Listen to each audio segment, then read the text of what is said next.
Hey everyone, welcome back to ARTV. My name is John, and John is currently so exhausted from putting this list together that he's referring to himself in the third person. Today I'm delivering one of my biggest videos of all time, something so incredibly meaningful to me that I'm almost terrified to pass it off to you guys. This is a countdown of my top 100 favorite albums of the entire 2010s decade. Top 100! Am I insane for doing this? Probably, but for my own sake, I had to do it. I wanted to do this. The past decade shaped me and gave me every opportunity I have today, so I felt the need to dig all the way back through everything I loved in music from the past 10 years and boil it down to my top 100 favorites. Also, just to clear the air right away, this is not me saying that these are objectively the best albums of the 2010s. This is nothing more than a recap of the albums that made my decade in music amazing, so please, I'm asking you, don't try and take that away from me by saying, oh my god, how could he put this album over this album? Or how the hell did this make the list and this one wasn't even mentioned? It's my list and it's biased as hell, for sure. I willingly admit that. I also haven't heard every album, nor would I want to. I'm sorry, it's just not possible. Sorry for the long-winded intro, but it's important to me that you understand where I'm coming from. This wasn't some shoddily assembled list put together at the last minute. It's actually a project that I started working on in October 2019 and didn't complete until March 2020 because I wanted to be sure and certain that everything was in its right place and that I played every album on the list at least one more time to ensure my opinions hadn't changed. Do me a favor right now, drop a like on this video and help me get this labor of love to 20 likes as we journey through the last decade. I know this is a long ass video, but I do hope that you'll get something from it, and if there's any albums you're not familiar with, then you know what I'm about to say. Go listen to them ASAP. I love this album. I'm aware that some fans and even the Killers themselves aren't huge fans, but this was the best record they pushed over the threshold in the 2010s. Brandon Flowers was as hypnotic as ever as their charming leader, penning tunes that sparkle with just as much heart as their past works, albeit with a slightly different musical angle. The Killers get a bit sassy on this record, so if you're down for a fun-filled adventure with plenty of great bass, memorable riffs, and graceful vocals that's not their debut or Sam's Town, then I'd suggest giving this one a fighting chance. I love beautiful melodies telling me terrible things. Tom Waits said that a long time ago, and if that's not the single best description of the album Sundowning by Sleep Token, then I truly don't know what is. The album's title, Sundowning, refers to the symptom of Alzheimer's disease that causes confusion in the afflicted person late in the day, and while there are loose themes of love and eventual loss touched on throughout, I wouldn't quite call it a concept album, just a dazzling one that left me completely speechless at certain points. After about a decade away, the all-female trio struck back hard with a swift-chopping LP that drilled into my soul with intricately layered and rotated vocals, unforgettable riffs, and of course, the god-tier drumming of Janet Weiss. It doesn't get much better than this, even for a group as talented and as important as Sleater-Kinney. Finding a long-winded hour-plus album from a mainstream rock band that's actually worth sitting through time and time again is a bit of an abnormality, but the Myles Kennedy-fronted rockers nail it with this urgent sound that decimates anything in its way as Kennedy shows off his impressive vocal range, while Mark Tremonti hammers home some of the most invigorating riffs and backing vocals of his entire career. Boston Manor reinvented themselves by straying away from pop-punk and into the dark alleyways of England on Welcome to the Neighborhood. It's a masterclass in blending loudmouthed guitar with a keen sense of melody that never backs down the entire runtime. Rage out to the spine-tingling atmosphere and never look back. This is how to evolve as a rock band. As soon as you're greeted with the melancholic strum of the guitar on the album opener Still Clean, you're hooked. Soccer Mommy, aka Sophie Allison and Friends, is a fantastic tool for venting frustrations and deep-rooted thoughts on the world at large without ever trying to be anything more than what it is. Clean is a fully genuine, tangled web that I've continuously had a blast coming back to and trying to unweave. No features. This is J. Cole, my dudes. No features started here, and while some hip-hop heads clown him relentlessly for whatever reason, I'm clearly a big fan of his conscious approach to rap. 2014 Forest Hills Drive remains his most impactful body of work, as it's not only stuffed with bangers like No Role Models and A Tale of Two Cities, he also taps into an emotional flow for some landmark tracks like Love Yours. Perhaps you've seen the house associated with this album, but never actually listened to it. Kinda like how so many people would recognize the American Football Home, but couldn't tell you a song outside of Nevermind. Let me just beg you real quick, go give Home Like No Place Is There your time, because this sad, cathartic emo rock album might just change the way you look at life. While it hasn't aged as gracefully as I might have hoped it would, the album that put 21 Pilots on the map is still a razor-sharp experience that I'll likely always have a soft spot for. Syncopated drum rhythms, heart-wrenching emotions, and a flair for the dramatic all showcase how much their craft had improved, with Tyler Joseph dominating even further with his smooth ability to dive in and out of flows, often cutting himself down to size with introspective rhymes in the process. Joanne is a consistent, well-rounded dream come to fruition from one of the most talented artists in pop. Don't necessarily think of it as a Lady Gaga record, think of it more as a direct from the artist behind the mask release that dropped the glam in favor of realism. Linkin Park's big return to the harder rocking side of the universe made my list at number 90. The Hunting Party is a chest-pounding moment in time that expertly showed off what each member of the band was capable of doing. I think Mike improved his versatility as an artist on this release, and Chester Bennington gave us show-stopping moments that are among the best of his career. They might slack off in the originality department for some of the lyrics, but I honestly overlook most of these small issues just due to the fresh alternative metal and hard rock sound the Hunting Party stirred up, with guitarist Brad Delson in particular reinventing his playing style for the album. British band Everything Everything chart next with their seminal 2015 release Get to Heaven, an angry at the government album if I've ever heard one, but it's also pretty light on its feet more often than not, so I feel no shame in dancing along to the politics. The band's art rock style blossoms into even more unconventional sounds as the album is prone to zigzagging, yet it never completely laps itself, they just instead hold the line despite the changes in tempo. The My Chemical Romance frontman sidestepped the trope of famous lead singer makes shitty solo album after band breakup on Hesitant Alien, a sprawling loudmouth rocker that built itself off of various ideas Gerard Way had floating around during his time in NCR. It can be a bit of a loose cannon, but this 11-song collection feels tight and cohesive despite the chaos, largely thanks to the grungy production of Doug McKean keeping true to Gerard's vision for the album's tone. In many ways, this is a blissful indie pop record that's also prone to melancholy. Life is seen through an observer's lens, and Ezra does an outstanding job at describing life in a way that doesn't feel preachy or passive, just the right touch of self-awareness that dares to comment on some uneasy subjects that I'm sure a lot of us would probably feel uncomfortable putting to song. Ringing keys invite us through the front door on Obvious Bicycle, a gentle giant that paves the way ahead in a way that draws your curiosity. Wander on and you'll cross the bridges of Diane Young, which is lightning in a bottle, or Worship You, a song that feels like it's about to boil over into an old-timey folk song at any given moment. Hannah Hunt is the album's climax, with the emotions running high and the chilling pianos giving us this haunting vision of a relationship crumbling in front of our eyes. It's truly one of the most heartbreaking songs of our time, and a personal favorite that I can't play often since when I do, it completely obliterates my emotions. The Starman's final album wasn't quite a posthumous release, but it was shockingly close as the icon David Bowie passed away just days after the chilling art jazzer Black Star dropped.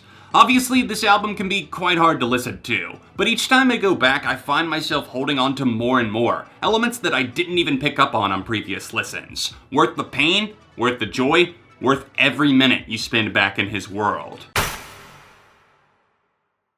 Punk has seen a resurgence in recent years from socially conscious bands like Idols, and after hearing the stuff they're putting out, I mean, come on, people. You've got to agree that that's a good thing, right? Joy as an act of resistance is exuberant and expresses its political stances in really relatable ways. Whether that's their frontman conveying that we're all human beings and deserve fair treatment on Danny Delco, or the anti-perfectionist lambast of television, the band always seemed to strike the right chord with pummeling guitars, fierce bass, and overall just a super engaging atmosphere. How often do you see a band get heavier instead of just watering down their music the longer they go on as a band? God, Death Is a Warm Blanket just makes me want to punch a hole in the wall and headbang all the demons away. It's too good, and I think it caught a lot of fans, including me, off guard. Aggressive, chaotic, plus the perfect balance of heavy and light, the Georgia Rockers know exactly how to blow doors off their hinges on this short, uncontrollable outing. Jay-Z, man, you almost lost everything, and Beyonce lets you know on this warning call of an album, Lemonade. It might shock you to see Beyonce on my list, considering I've never really been a fan, but killer is killer, and the woman clearly knew how to channel her anger into art worth hearing. She collected a wide range of guests, from rapper Kendrick Lamar to rocker Jack White, as she expanded her sound from that of R&B and pop to something bigger. Much, much bigger. Don't mind me, just floating out a reminder that this crash course in anguish and history laid down the map for what modern, mature pop punk would become in the years that followed. The Greatest Generation isn't just a fast-paced punk record, it's an immersive look at how beautifully tragic life can be from a variety of different perspectives, and for that and many other reasons, it should be cherished. After some time away from the spotlight, the acclaimed English trio soared with their triumphant, vulnerable magnet, I See You. They easily bested 2012's Coexist, which wasn't a bad album at all, just a major step down from their self-titled debut in 2009. Somehow the XX captured the dreaminess of their roots while encompassing the life lessons learned the hard way as Romy and Oliver take turns shedding light on some of the darkest moments in their life. No filler, some absolute bangers, and even a few moments to shed a tear or two. What more could you ask for? Basement were one of the most incredibly consistent rock bands of the 2010s, which, come on dudes, you kinda made it hard on me over here deciding on which records would make the list. You didn't have to drop so many killer albums, but okay, keep flexing on me, I guess. Beside Myself serves as another reminder of just how great this UK-based group are with writing catchy refrains, finding the perfect guitar tone, and writing the line between 90s shoegaze grunge and 2000s alternative. I connected with Double Dare pretty quickly and never looked back, easy peasy. Austin Knight's voice can definitely sail over smooth, pop-punky waters like a breeze, but the impressive second phase of this record comes in the fact that he's actually pretty versatile and can kick the angrier vocals into gear when the song calls for it. There's more songs that I've kept in constant rotation than I can count on one hand, and I think a lot of that can be credited to the band's willingness to bend the rules of pop-punk to allow some danceable electronic moments while still keeping it rooted in guitar-driven music. I'm all about it, baby, and if you're not, then that's your loss. Carly Rae is indeed much more than just a one-hit wonder. Emotion was the head-spinning moment that threw me out of orbit. I mean, I felt like I'd been rotating around the idea of her being some annoying bubblegum pop girl. But here we have a delightfully catchy 80s throwback sound done inexplicably well. Tasteful brass intertwines around relentless synth magic and snappy bass, so yes, I'll continue bowing down to my shrine for this pop gem every night before bed, in case anyone was wondering what my nighttime routine is like. Tyler, the Creator's output gradually got more and more progressive and experimental as the 2010s went on. And of course, while everyone has their preferences when it comes to picking a favorite album from the Odd Future co-founder, Scumfuck Flower Boy easily takes the cake for me. Tyler's vibe during this era, guest verses for other artists included, was just coasting on this level above the clouds. It feels so natural to see him blending rapping with soulful jazzy instrumentation, also packaging in hot beats and guest features, but not relying on them to the point where he loses control of the conversation. Flower Boy is a mature curveball, but the dude hit it out of the park with ease. Beach House had a hell of a decade, and you'll see another of their efforts right here on my list, but really you could pick any of the albums from the Baltimore Dream Pop duo, and I'd totally understand. 7 was their 7th record, naturally, but it was a modest change of pace that kept them lifted in the dreamscapes, but grounded in some of the grim realities of life as Victoria Legrand poured her entire spirit into this batch lyrically. Astonishing comebacks after long gaps between albums are always a delight, but MGMT entered their gothic phase with the at times dramatic, at times bright alternative synthpop album Little Dark Age. The title track alone is enough to make me foam at the mouth with praise, and I love the rotating lyrics and the ever-changing chorus, but the deep cuts still keep me so enamored with how well they balance out the dark with the light at the end of the tunnel. What a decade it was. I went from thinking that listening through an entire Gorillaz album was a total turnoff to heaping copious amounts of praise at Plastic Beach. Oh, how the times have shifted. This is a gem of a record, a rhinestone, if you will, something with an incredible amount of thought and beauty added in to give an illustrious twinkle each time through. While there's a revolving door of guests shuffling in and out, this to me still feels grounded by Damon Albarn's presence. It's a rather cinematic album that touches on the synthetic, on human emotion, on a sensation just out of sight, yet you keep chasing it, knowing that something unique is just around the corner. You know what, naysayers? Those who spew out the tired argument, Interpol have sucked since Turn on the Bright Lights, I raise you El Pentor, an album that might just be the second best full-length the post-punk group ever created. Interpol have such a distinct sound, not only due to vocalist Paul Banks pulling such a deep response out of the listener with his trademark style, but also due to their incredibly talented guitarist Daniel Kessler. This man keeps such a consistent tone throughout El Pentor without ever repeating ideas, often building off of really basic riffs before eventually becoming a big old ball of madness. I'm one of those brave souls that not only defends the hell out of Coldplay post Viva La Vida, but I also believe Ghost Stories is their best record of the 2010s? What kind of drugs am I smoking, am I right? Well there, friendo, the only crack in my pipe is the endorphin rush the British band gave me with their 2014 electronic-friendly LP. Ghost Stories is honestly a mood album, and I get that you're probably not breaking out Oceans to play at your next house party, but Coldplay have never just been about uplifting anthems. It's about the emotion, the feeling, and they were dripping with heartbreak this time around. Melophobia, the fear of music. What a great album title, and what a cool meaning behind the word. Cage the Elephant locked themselves away to make an album that was truly their own, not guided by some accidental force or outside influence, and in my eyes, they accomplished that and then some. One of the decade's hottest rap albums came from the UK, that being Psychodrama by the budding star Dave. He deservedly took home the Mercury Prize for this remarkable effort, and it's great to see a spotlight pointed straight at an artist with such poetic wordplay. Someone who knows how to bend and twist rhymes to not only flow well, but to hook you on the substance of the story being told. This is a concept album told from the point of view of Dave visiting a therapist, revisiting key points in his life that made him who he is. Rarely do you ever hear something so passionate, striking, and downright emotional that it stirs you to your core, but the young rapper brought all of that and more guns blazing for a debut album that I'll never forget.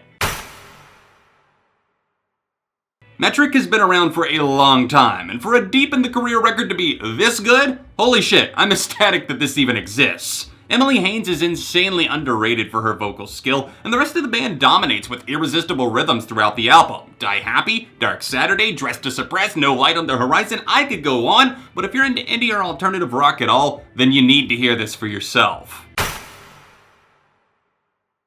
This was my first introduction to St. Vincent, and it left one hell of an impression. I mean, this is a deceptively funny album that makes something special out of the ordinary, bending rules and breaking backs without sacrificing the skill. I'd call this an alternative record at its core, but it's also noisy, whimsical, catchy, just a breath of fresh air in a crowded corner filled with artists that wish they could stand out like Annie does.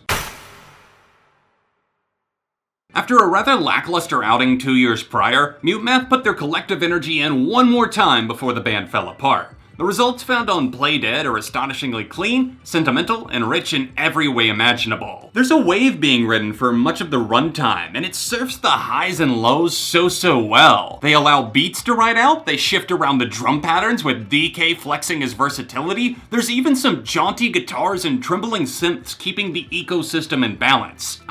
I just love this album, and that's really all there is to say. Don't Feed the Pop Monster is a cleansing rinse of the subconscious. New Zealand alternative sibling duo Broods had my attention in the past, but never like this. This is something special. Much of the band's third album dwells on imperfection, shaping or embracing faults felt within oneself and turning it outwards to look for answers. There's a major 2000s singer-songwriter vibe to early tracks from Sucker to Falling Apart or Every Time You Go, which really caught me off guard with its impactful trop. There's rockier cuts as the LP rambles on that I adore, like the vocal gem Dust in its guitar solo, or the sad but hilarious Hospitalized. Laugh your way through the tears and let the mascara run wild. The album. After Laughter is just an updated, poppier Paramore with writing and production that's still remarkably strong, but with a new twist that lends itself to crying on the 80s tinge dance floor. I realize that pop can sound like a scary word with any band, including Paramore, but maturity and grace bled through at every corner of their evolution. Bone-chilling sonic structures line the walls of a distant, isolated dwelling on La Dispute's jaw-dropping third album Rooms of the House. I'm thankful that my other half introduced me to this special record. It's so raw, and the concept of it all is pulled up so brilliantly, partially due to the band writing it in a snowy cabin in Michigan. Just like that description would imply, this is a wintertime album through and through. It's just so intimate yet rich with Jordan's illuminating lyrics and the band's pensive mood swings. There's the contrast of the more gentle spoken word sections rolling off the tongue smoothly, but be prepared for warning signs of heavier elements since, just like a rattlesnake, Rooms of the House strikes fiercely and leaves venom with the listener. Daydream away to the massively overlooked Volcano, a psychedelic pop-rock adventure waiting for you on the other side. This doesn't seem to be the most popular opinion when it comes to the English outfit Temples, but their sophomore album is their best album by a landslide. When you've got 70s scuzz melded with this many hooky vocal moments and hazy guitar atmospheres, you've got a winner that's gonna stand the test of time. Same Trailer, Different Park is an intimate reflection on small-town life, whether that be the frustration of blowing smoke, cutting someone out of your life on Keep It To Yourself, or something as beautiful but heartbreaking as the elegant I Miss You. These moments are all pieces of the puzzle Casey is shaping, and as time goes on, this wonderfully penned, self-aware record only gets better. I'm proud of the band Nothing But Thieves have become. They've never put out anything less than their best, and I think we all witnessed a lot of growth within the band during their run in the 2010s. Broken Machine is their sophomore full-length that intertwined the apparent heart of the first record and some sort of newfound spark that really helped LP2 cross the finish line without breaking a sweat. This band possess a really special ability, and that's the urgency with which they sell you on a song. The music might remind you of bands like the Wonder Years, but what makes them stray from the path and stand out in a unique way is their vocalist Dylan Slocum. The man often sounds like he's on the brink of an entire breakdown as he belts out these emo rock anthems for the eternally scarred souls, the souls that are as broken as his own spirit. While it can be a depressing listen, it's also a release. It's normal to let the tears flow to these brutally honest tunes, and while I can't help but love the follow-up Brave Faces Everyone way more, this is still ridiculously great. So please, let's as a collective stop sleeping on Spanish love songs. It's time to put them on the map. Taylor Swift sat atop the world in 2010, riding high on the success of her first two albums, but refusing to stop there. That's where Speak Now enters the frame, an hour-long endeavor that didn't make for a radical shift in her country pop sound all the time, but she topped herself in every conceivable way for a passionate journey through her journals and song form. Speak Now or Forever Hold My Peace? I'm talking. Give Taylor the credit that she's earned. She put out several amazing records in the 2010s. This one just happened to top out the highest. Lyrical hip-hop that's also all up in your grill, confrontational with personality bursting out of every seam? Not something that I went in expecting to find, but oh, I got a large dose and then some with Taboo, Florida rapper Denzel Curry's third studio album. Denzel flips the switch as needed, pulling out ambient flows for impeccable aces up the sleeve like black balloons, then moving like a shark to murderous takedowns, Switch It Up, Clout Cobain, Perks, and the out-of-this-world good black metal terrorist. Y'all know I'm a picky bitch when it comes to my favorite rappers, but Denzel won me over immediately. Rarely do you see an artist tying in such a good variety of serious issues while also having the time of his life behind the mic. How big, how blue, how beautiful? More like how loud, how poetic, how beautiful. Am I right? Haha, yeah. High fives. High fives all around. It's not that I don't love Florence and her traditional art, pop, and rock values. I just happen to love the punch through the wall into something louder and more dynamic even more. The band will sweep you off your feet if you let them, and my personal recommendation as a professional music fan, let them do it. I was way late to the party with Deftones, but after seeing their incredible opening set for Avenged Sevenfold in 2013 and being given a copy of White Pony by a former manager, I hopped on the train and rode that son of a bitch into the sunset for our fairy tale ending. Koi no Yoken, or Premonition of Love if you translate the title from Japanese to English, is an alternative metal record that toys with the quiet, loud dynamic almost to the point of exasperation. Don't get me wrong, I love this record. It's at times shoegazy, at times brutal, but this can be a tough album to listen through, given that it lays down the law with such heated bursts of anger when you least expect it. Thick, heavy-handed noise comes in all sizes, and in the case of the English hard rockers Royal Blood, well, it comes in a 2-pack, because this band's a duo, baby! Two-piece bands always seem to catch my attention due to me being so damn curious about just what they can do with their sound with it only being 2 people. In the strange case of Royal Blood, the chomping bass works in place of a lead guitar, keeping time with some thunderous drum work and unique riffing on the bass that really gives them a retro hard rock sound that stands out.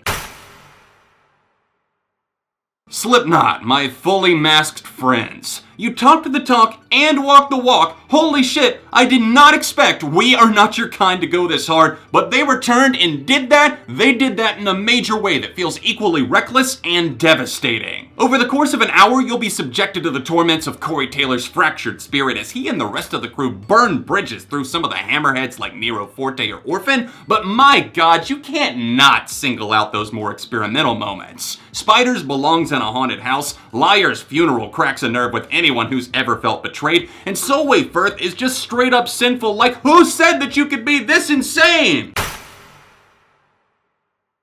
Visions of a Life is the antithesis of the sophomore slump album from the British rockers Wolf Alice. Ellie Roselle continued to refine her conspicuous voice as the band blow out your speakers on some of the louder cuts Space and Time or Yuck Fu, while at the same time they're dealing a different hand entirely for softer meditations after the 0 hour or even the haunting Sky musings. French electronic producers Daft Punk have always had that mysterious aura surrounding them. They're of course robots in suits and shiny helmets, but this time around, they're robots with feelings. Random Access Memories might look like a difficult mountain to climb at first with its longer runtime and unabbreviated segments that can, at first listen, come across dull. Daft Punk aren't playing the short game here, although they did drop off a few irresistible singles, Get Lucky and Lose Yourself to Dance with Pharrell on vocals for both, but despite those catchy disco-dipped bangers, the pair tinkered with bringing authenticity and organic instruments to an electronic record which in turn makes it feel like a timeless veteran that can really go the distance. Rappers Killer Mike and LP teamed up to make the most vital duo in hip-hop throughout the 2010s. LP as a producer and a rapper can run laps around 99% of the population, and Killer Mike's stern but often hilarious perspectives can't go unnoticed. The pair feed off of each other's energy in the studio and absolutely crush it in a live setting too. The beats are legendary. You almost have to brace yourself for the firing squad by the time Oh My Darling Don't Cry kicks in. Those beats fuck so hard, and the way that they trade bars back and forth, punchline after punchline, it never gets old. It's some of the most explosive rap I've ever listened to. Holy mother of Rivers Cuomo, when this at times beloved, at times hated band go on a winning streak, they really throw it in your face, and I for one am okay with having my nose shoved to the floor in shame if it means more classic sounding Weezer like this. The White Album is a charming ball of catchiness just waiting to be unwound. When the sail lifts, it goes full mast and never falters over the course of 10 out-of-this-world moments that touch the hand of God, Rivers himself, before slowly dropping you back down to earth in the most calming freefall you could ever imagine. Satan be praised, it's Ghost just inside the top 50 of my favorite albums of the decade. I can't picture another album in recent memory that injects such a fun balance of metal riffage and menacing tones alongside a metric fuck ton of hooks that simply will not back down. Whether you're under the spell of the mysterious mummy dust, growling along to the satanic charm of From the Pinnacle to the Pit, or shedding a tear to the dark light of He Is, the Papa Emeritus 3 frontman that headlined this era doesn't let a moment pass by without gripping you by the throat and dragging you willingly into the dark.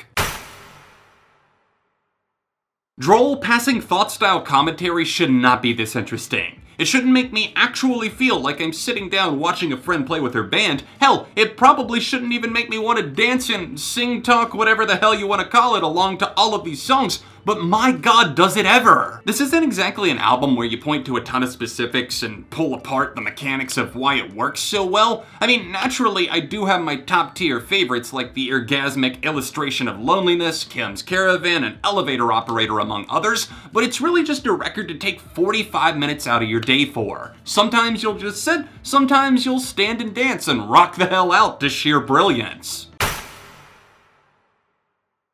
Life is a speeding highway that rarely gives you time to sit and ponder existence. However, the sand in the hourglass slows down when you start a playthrough of the debut album Pure Heroin by the New Zealand artist Lorde as she takes these mental images from her teenage life in a small town and puts them to music. It's hard not to cherish these little blips in time, as something as smooth as 400 Lux can convey the feeling of being content masterfully, or how Buzzcut Season can take on the dark topic of war affecting the youth over a haunting piano melody. It's all slightly bizarre for such a young talent, but the proof is in the album, so listen closely and drift away with Lorde. After a lengthy hiatus of 10 years between albums, the Canadian dance punk duo bit right through to my heart with The Physical World. They felt hungry on this fast-paced release, like something was at stake and they had to set the record straight about what they could accomplish with a comeback. They delivered the goods, from the head-bopping groover Gemini to the thrashing government trash and the stern sonic pivot White as Red. This is a band that doesn't put out a ton of albums, but when they do, make sure it's on your radar. I'm normally not like a huge champion of material stemming from the bands associated with the post-MySpace angst scene, but Pierce the Veil are an exception so worth exploring. Nosedive into this tragic world where complex tales of love and death are woven amongst the carnage of venomous guitars and aggressive vocals that make a pretty strong case for Vic Fuentes' unbelievable vocal prowess. The catalyst for many of the themes and lyrical ideas are simple, but the execution and live wire performances are what make this an exceptional release you'll never forget. Teens of Denial is everything Will Toledo had ever envisioned or worked towards in one shining moment. Years of lo-fi fuzz surrounded Will before he took car seat headrests from his literal back seat to a full band project. One that clamped down on fluid melodies and persistent performances from everyone involved to make one of the defining rock and indie albums of the past 10 years.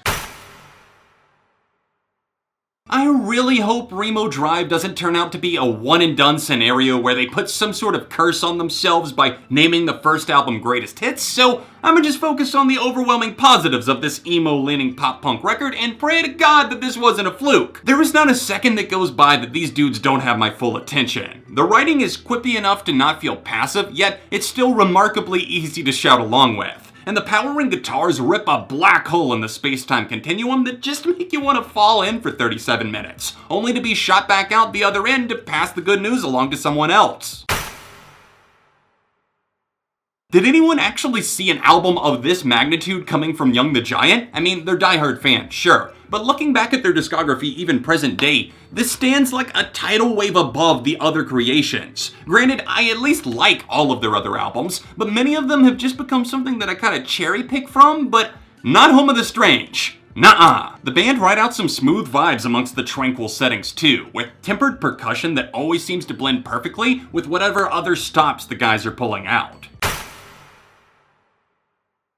Head up, my dudes, life is indeed not out to get you. I'm gonna throw myself out the window for that terrible start here, but yes, Neck Deep's defining moment easily made my list, considering it's objectively one of the best pop-punk records of the decade. Jeremy McKinnon from A Day to Remember produced this album, which brought a slightly heavier, more aggressive style when compared to their debut album, Wishful Thinking. What can I really add that the album itself doesn't already say? It feels familiar but not overblown, real and relatable, with a hungry band trying their best to prove themselves while leaving no dull moments in the process.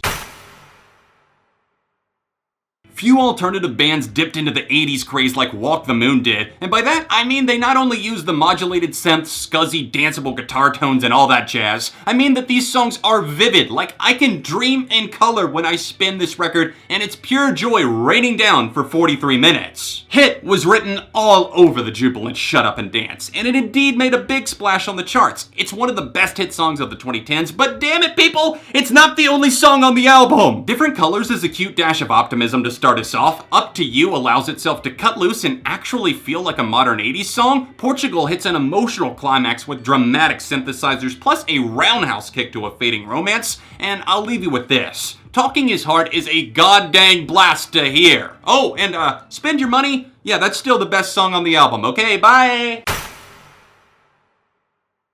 Long live modern baseball. The battle cry of every fan who felt personally touched by the band's ridiculously relatable lyrics about girls, beers, and the life of feeling like an unwanted outcast with nothing to offer the world other than your emo meets indie punk musings. What separates Mobo from the sea of generic pop punk bands out there is their willingness to usher in other genres while still remaining a pop punk band on paper. Much of my favorite modern baseball record, You're Gonna Miss It All, plays out like an emo folk record, both from a writing point of view and at times a musical one. Tell me right now, because I know you remember, what was the first time that you heard Apartment? Your graduation, perhaps? You don't forget those memories because they're strictly rooted in a special place and time, even if it was a dark one. These dudes powered through their own crippling depression and anxiety to give us music that helps relieve both of those things, which, in a way, makes me really sad because I truly do want the best for all of them. They're good dudes with broken hearts and fractured egos.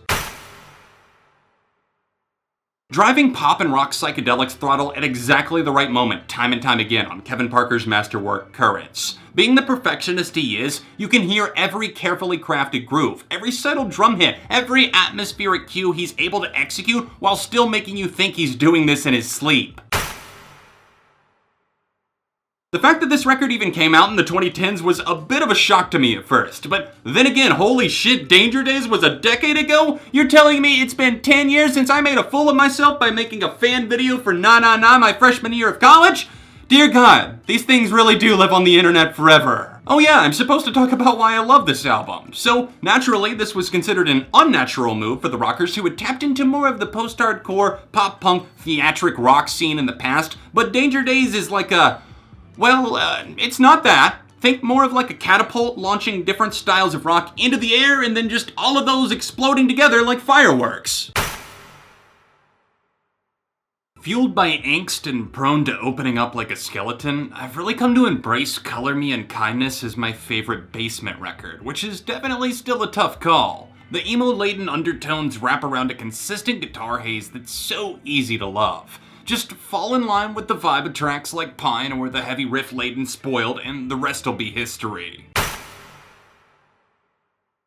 Shrines is a body of work I owe a lot to. I mean, it opened my mind to other genres of music I'd previously been, let's say, less than receptive towards. The Canadian electronic duo grapple with insecurities and the unknown over sparse, cutting production and Megan James's subtly stunning voice. Obadiah and its ominous soundscape won me over initially, but it's the clever songwriting, unique minimal electronic production, and the overall consistency that keeps me on the hook so many years later. Linkin Park inched their way towards a more experimental sound after their debut album Hybrid Theory made them a household name worldwide, but 1,000 Suns is the moment they stopped inching towards the cliff and just dove straight into the ice-cold water below. Politically motivated writing with insane vocal performances from both Chester Bennington and Mike Shinoda weren't the only standouts with this curveball release. You also have fantastic turntable scratching, electronic atmospheres, wide-ranging tempos that keep you on the edge of your seat, and even some elevated drum moments that took Linkin Park so far out of their comfort zone, you probably wouldn't even recognize them.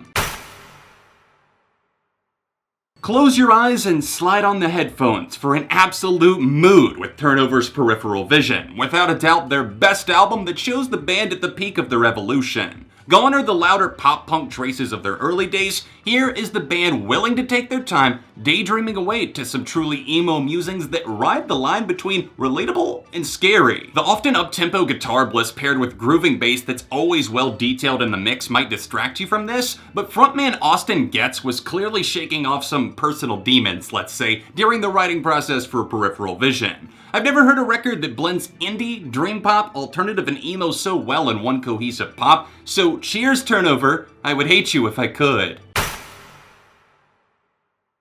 Straightforward, unadulterated sarcasm flows forth like a fountain of eye rolls as Father John Misty unleashes his second full-length album, I Love You, Honey Bear. While I do experience some secondhand sadness or some sort of strange contact high from many of the passersby in the track list, I also can't count on two hands how many times this album made me chuckle or actually laugh out loud each time I come back. This is that album that maybe you don't take home to mom right away because he's not so clean cut and he swears like a sailor, a bit of a loose cannon really, but when it's just you and the headphones together again experiencing this world in a moment of ecstasy, it can be a work of art that forces you to alter your perspective on how you view the deceitful thing we call life.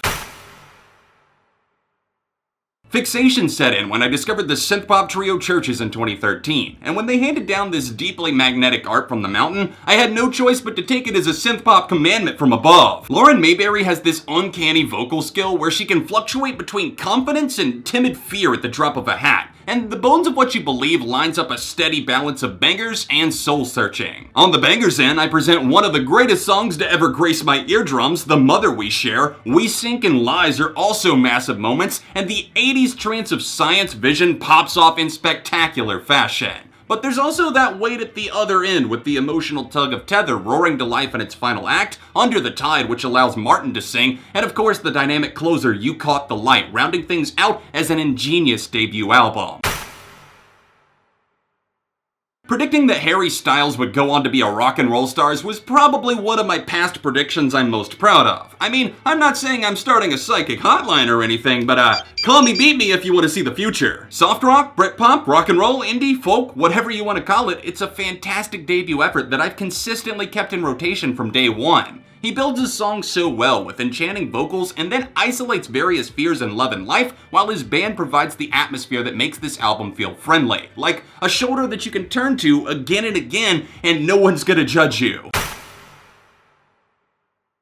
Major respect to the Foos, Butch Walker, and everyone else involved in the making of Wasting Light, as this is easily the best full-length Foo Fighters album of all time, in my humblest of opinions. My excitement was through the roof leading up to release day in 2011, but what the veteran rockers dropped wasn't just an ordinary LP, it was a raw, vengeance-filled experience, recorded in Dave Grohl's garage straight to analog tape just like they did in the old days. Not only does it bring out an angelic hard rock sound that makes you feel that much closer to every instrument in the mix, it also serves as a tribute to what can still be done if you put in the extra effort getting everything together live in the studio without overdubs. Bloom was my go-to nighttime album for years, as the Baltimore dream pop duo Beach House crafted such a peaceful serenity that opens your mind to the dream world that can only be seen with your third eye. Darkness peeps in the cracks of light occasionally, but throughout the steady course of the Twinkling Wishes, the magical Lazuli, and one of my all-time favorite songs, Myth, we meet a sound that marries those fears an array of light, something so exuberant that on some listens, I can't even hold back from shedding a few tears. Bring Me the Horizon have their experimental pop years, and they have their early deathcore days. But above it all is their artistic metalcore era. The album where they were ravenous wolves with us the prey caught in the crosshairs, and my god, it was a spectacle to behold. Sempiternal overflows like the brew in a witch's cauldron, drawing you in with the smashing electronicore elements on the pounding Can You Feel My Heart, dropping you down to the depths of hell for the thrash about protest antivist, and cutting your guts wide open with a dose of post-hardcore that is Empire Let Them Sing. Socially conscious hip-hop that blends in freeform jazz, retro R&B, along with other numerous outside influences and instruments while still retaining K-Dot's signature flows and punchlines now at a heightened political level?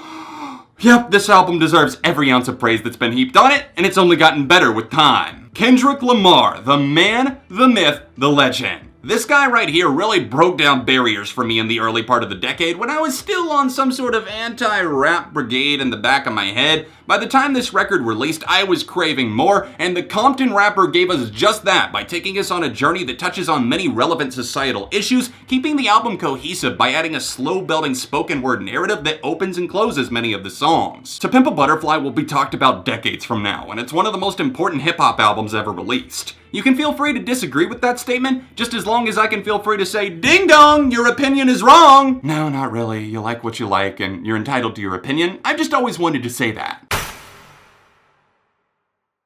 I feel scarred after this experience. Scarred but stronger because this is persistence. A fierce will to carry on as a unit if I've ever seen it. Architects took a while to grow on me, but once I latched onto the lyrics from their previous effort, All Our Gods Have Abandoned Us, I realized that this wasn't some generic metalcore band fighting against an invisible force. This was a harsh reality set to genuine anger. Multiply that by about 1,000 for Holy Hell, a constantly gripping emotional roller coaster that sees the British band struggling to cope after the loss of founding member Tom Cyril. Not only was he the lead guitarist, he was the man writing almost all of their songs, a gap primarily filled by none other than his brother and bandmate Dan Cyril.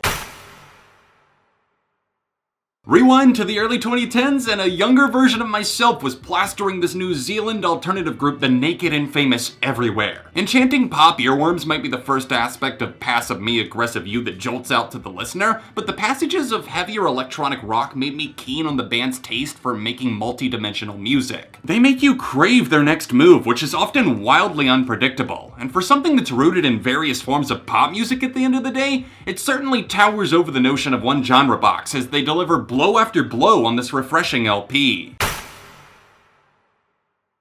Creeper are without a doubt one of the best bands you might not be listening to. Their entire image and history is carefully woven behind the scenes, and that translates over to the functionality of their music. Primarily, we're talking about punk rock in its many forms when it comes to the English band's invigorating sound, but there's also a few really solid departures, such as Crickets, where they highlight how they keep things fresh. Bellow along to Down Below, thrash about to the delectable Room 309, or feel free to just lose your mind to the theatrics of Black Rain, which is easily one of my favorites of the last decade. All are appropriate responses, and I'm also gonna expect all of you watching to show Creeper some support as their story continues to be written.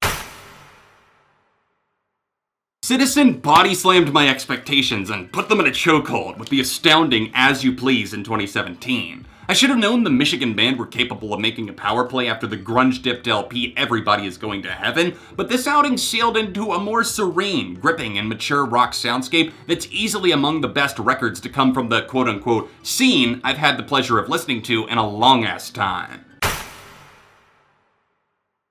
I caught Now Now opening for another band in 2012, and I instantly felt hypnotized by how confident their bass grooves were. Just such a big sound that also felt timid at the same time. This was a defining record for indie rock in the 2010s, and not enough people know about it. It all spills out a bit like listening to a friend recount their pitfalls and strife over a cup of coffee. The jolting title track is absolute perfection with snappy percussion and a bullet train momentum to the guitars, but on the other side of the fence, there's also more reflective tracks like Lucy 2, the slightly synthetic Wolf, or even the finale Magnet, which gets heavier as it goes on, yes musically, but also in terms of the lyrical depth. I'm all in the feels even thinking about this record. It means a lot to me, and songs like Prehistoric are among my favorites of all time. That track is just ridiculously powerful, but also relatable as it leaves the sting of feeling unwanted. This album is just a hug from a friend that's not necessarily telling you it's all gonna be okay, or everything's getting better or worse, just that life is going to carry on, so it's best not to dwell on the things we can't change.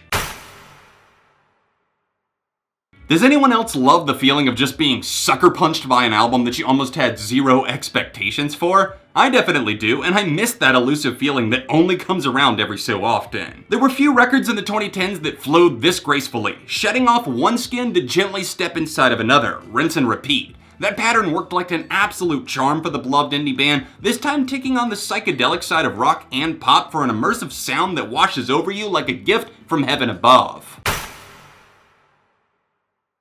How appropriate that Jack chose blue as the defining color for his solo album cycles. Obviously, that was intentional, and the musical genius himself probably knew what he wanted aesthetically long before this first album or the tour, but this is certainly a bluesy record that's mellow, but definitely not passive. You could write an entire retrospective on the talents of Jack White, but the easiest way to hand off praise is by pointing you to specific albums like this. We see fragments of a man metaphorically being torn apart on the exceptional opener Missing Pieces, a wonderful start to the album that shows us exactly where this record is moving. Of course, there's some tunes like 16 Saltines that feel like an extension of the White Stripes, given that this was his first full album release since the official breakup of the band, but those jolting moments are welcomed as Jack makes them work well in the full context of the album.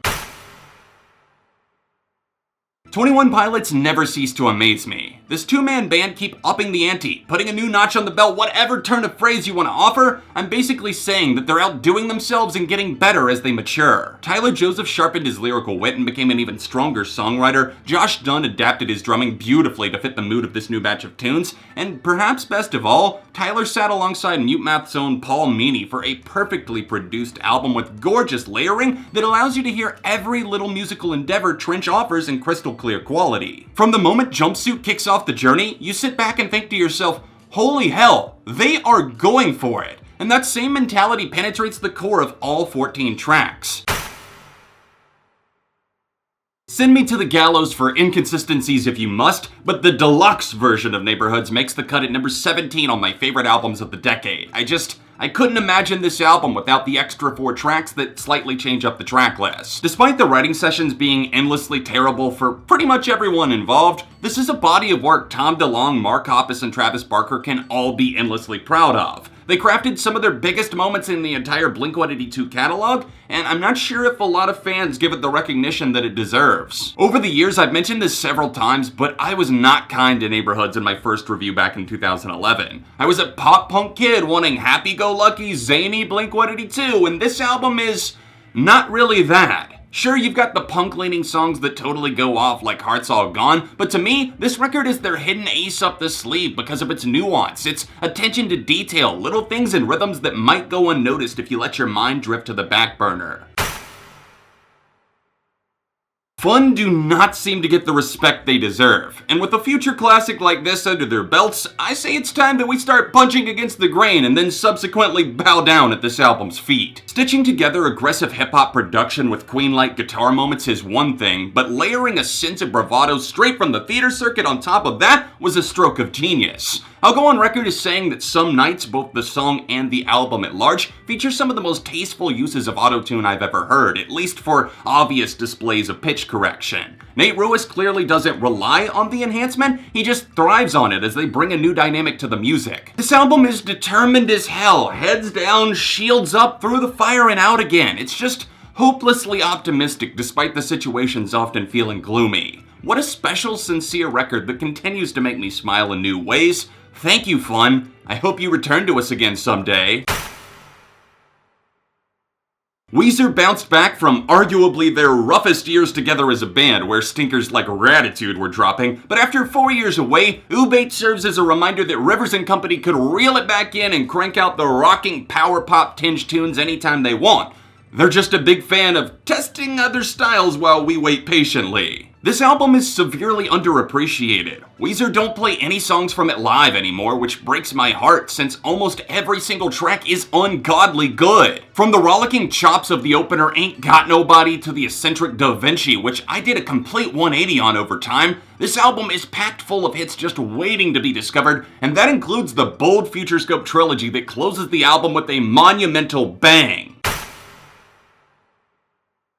From Radiohead cynic to Radiohead devotee, a decade can do a lot to open one's mind. 2016 was the best year of my life, and that May, I decided to give the English band another go to see if I could hack it. If the mind could burst into tears, mine certainly did as I fell in love with this pensive mood ring of an album. You're instantly yanked in with the sweeping strings on Burn the Witch, which, I'll admit, it made me curious to hear more. And by the time Dex Dark sends a massive shiver to your entire body, it's game over. You cannot deny the art that Radiohead designed. As I've come to realize with this group, they take the intricacies of recording very seriously. And it's really just majestic to hear the ideas coming together so well once they've been set in motion. Fans have hundreds of reasons to celebrate a moon-shaped pool, from its gorgeous album art and title to finally getting a studio version of True Love Waits. This is one of the single most important records I've ever heard, and I'm eternally grateful for how much it changed my outlook on life and music. Crunching glares from the post-hardcore scene fall in line with the bold, inventive pop-punk side of things on Microwave's champion release, Much Love. This record goes blow for blow with the best of them, and the best thing about this fighter, it knows it's tired and wounded, but it uses those realistic innuendos to its advantage as Microwave lather on thick guitars, a wide range of vocals that include screams and tender falsetto, and of course a biting rhythm section that never backs down, even when the band looks like they may have backed themselves into a corner.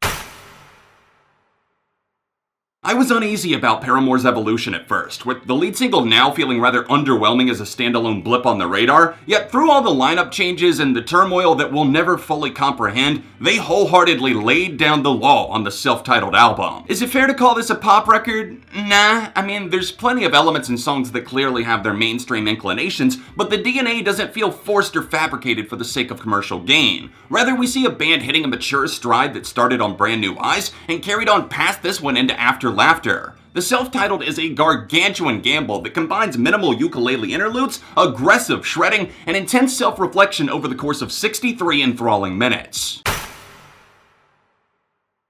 All Time Low took a slight nosedive with the questionable major label-fueled Dirty Work, but if that was them falling off of the cliff, this was all four members slowly reappearing back on solid ground with jetpacks attached to their backs. This album is both a trip down memory lane and a reminder of how revitalized the band were after dropping this masterpiece. The drums are fast and in your face, lead guitars dominate nearly every song with loads of ingenuity, and to top it all off, you had Alex nailing those vocal takes that really make this album feel like a non-stop thrill ride. I've been reflecting on my favorite albums of the decade for quite some time now, and I initially pictured The Bones of What You Believe as being my favorite Church's album. I mean, my heart is clearly still full of affection for that as we've already seen it pass by on the countdown, but every open eye zeroed in on their already banging production and gorgeous vocals to make a timeless synth-pop record that feels like a cathartic release of pent-up emotion. Lauren Mayberry owns the spotlight by upping her range and hitting new levels of confidence in her voice, and along with that came sharp lyrics that always make you feel like you're on the verge of something happening. Racing synth flourishes shine like a diamond throughout, so do remember to thank the other members Ian and Martin for their contributions, with Martin in particular getting an incredible lead vocal track high enough to carry you over.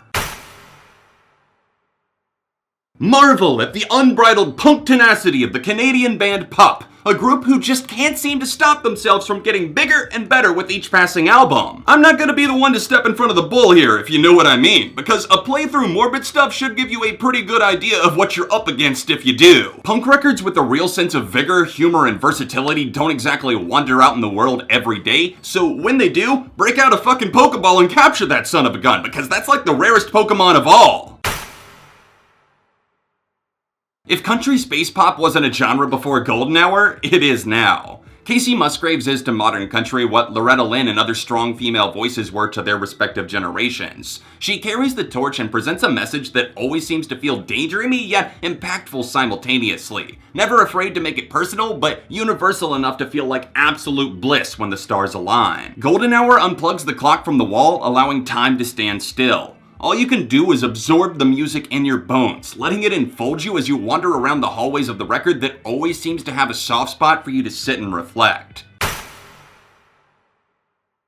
Kendrick Lamar nabs the lucky number 7 spot with Good Kid, Mad City, a tumultuous concept album that takes us on a journey through the mind of young K-Dot. There's too much to talk about in an abbreviated setting like this, but I would highly recommend watching my top 7 favorite concept albums of all time where I broke down my thoughts in detail. This is where the Compton rapper showed us why he was worthy. He proved that he can make a hit record, just look to Swimming Pools or Bitch Don't Kill My Vibe, but the sparks of sudden momentum give way to laid-back contemplation in the deep cuts, which is what makes this full record resonate. This is the type of album that you pass on to your kids one day. The future generations all need to hear this true motherfucking story as told by Kendrick Lamar. American Candy, we do not deserve you, old friend. With its infinite sense of likability, the main dodged the boring tropes of modern rock by commenting on the little things in life. Things that make me so fucking happy I could almost cry. Every member stepped up for the occasion, showcasing flashy, domineering riffs, euphoric bass, and an overdose of hooky vocal melodies that never let you rest even for a second, as you're probably gonna feel obligated to shout along to every word John O'Callaghan sings. This album saved me from a very dark time in my life where I was battling intense bouts of depression, anxiety, and uncertainty. So if you've never played it in full and you're ready for a mostly very positive ride through town with your friends the Main, then I cordially invite you to the party. Vivid memories of a fantastic time in my life are tied to this studio album, so was it nostalgia from the start? It played a part, but above all else, I truly believe in the power of the music on the 1975's Translucent I Like It When You Sleep, for your title is so long, and we're all aware of it. These guys were blowing the hell up after their self-titled album gained traction worldwide, but the sophomore blues never sounded so good as album 2 from the British band lands atop a mountain in the distance and spends 73 minutes reminding you of how they got there. Production and atmosphere are two of the biggest keys to this album's overarching success. Mike Crossey worked closely with Maddie and George from the 1975 to bring out the neon colors represented in the album's artwork and music videos. In fact, this album is like the low buzzing hum of a neon sign in the bar, sometimes giving off flashes of light, for example Love Me or This Must Be My Dream, providing atmosphere like Lost My Head, A Change of Heart, or Paris would do, or in the way that it simply serves as a friendly reminder of where you are. There's twinges of gospel and electronics shimmering deep in the bones of this record, and the way that Healy writes is genuinely so compelling that it's hard to look away.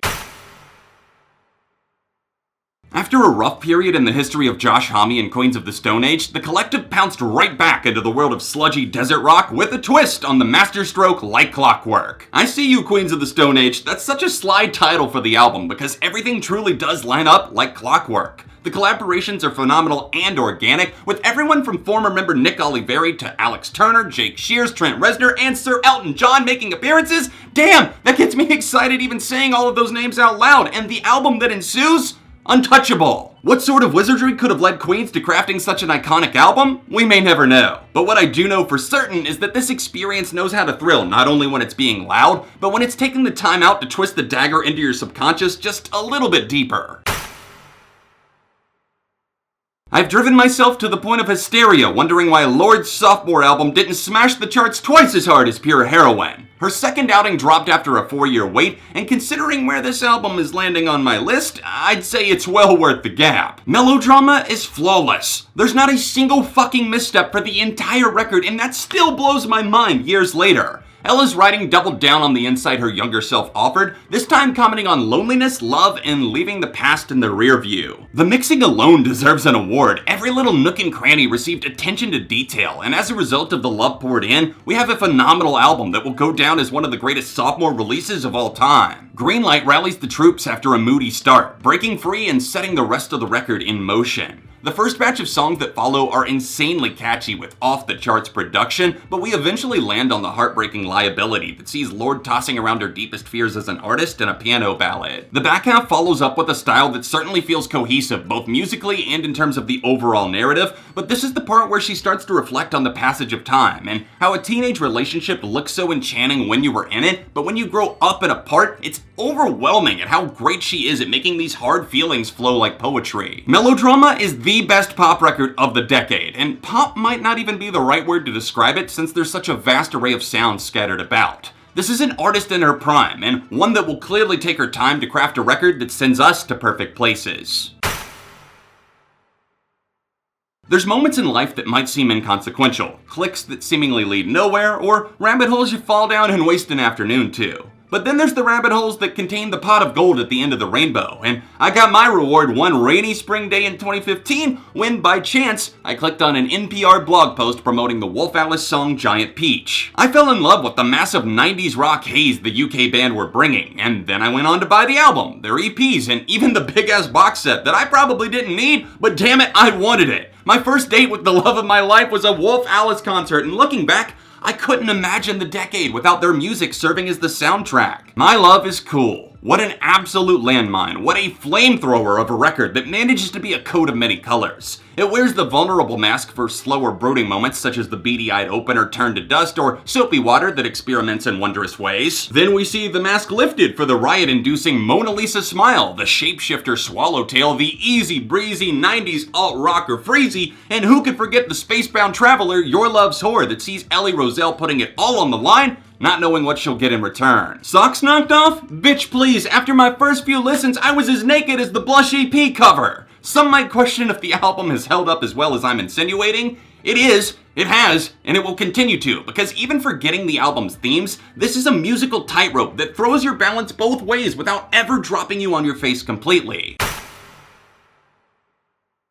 Lurking somewhere just beneath the surface of the ocean is science fiction, the water-soaked final album by emo rock band Brand New. This isn't so much a musical endeavor as it is a life-altering mood swing for the masses, a time capsule of agony that rains down a feeling of catharsis like I can breathe again as we channel the rage and mistrust into something bigger. Describing an album as perfect has kinda lost its luster, so I'd rather just toss out a different description. How about a career-defining magnum opus that both answers questions and leaves doors open just like life does? A winded soldier battered and broken by life that refuses to quit marching as we hear guitars that tear through viciously, the drums that pound their way to the surface, the ghostly recordings that tie these tracks together, or possibly the most important element of all, the deeply moving lyrics that see a man plagued with demons laying himself at the mercy of life. When an album so easily slips you into a chokehold, refusing to let go of your attention even for a stray second, you know you've got something that only comes along once in a lifetime. The music blends phases of 90s emo rock with brooding slices of indie and alternative to make a demented pill to swallow. One that maybe you're not always ready to take, but one that pushes you to astonishing places when you do. Every moment is crucial, from the isolated dread of the album opener Lit Me Up and its sinister undertones that build and build and build before igniting, to the lengthy closer Batter Up that beautifully sums up the erosion of the mind that occurs over the course of decades of pain. This is something where every moment is brilliant, everything in between. And if you want an in-depth discussion of all of the tracks, I can't do that here, but I do have like a 20-minute long album review that you can find on my channel. A number one spot here means nothing other than the fact that this was without a doubt in my mind, my favorite record of the past 10 years. Science fiction is a haunting emotional experience that will never be wiped from my heart or mind, one that I almost never thought would come, but when it did, it buried itself in my spirit and left a heavy emotional burden with me. Don't let this be the record that got away. Let it hurt you, heal you, or just impact you in some way by giving it a chance. My burden has been lifted, and the project that I've been hard at work on for so long is finally out in the world.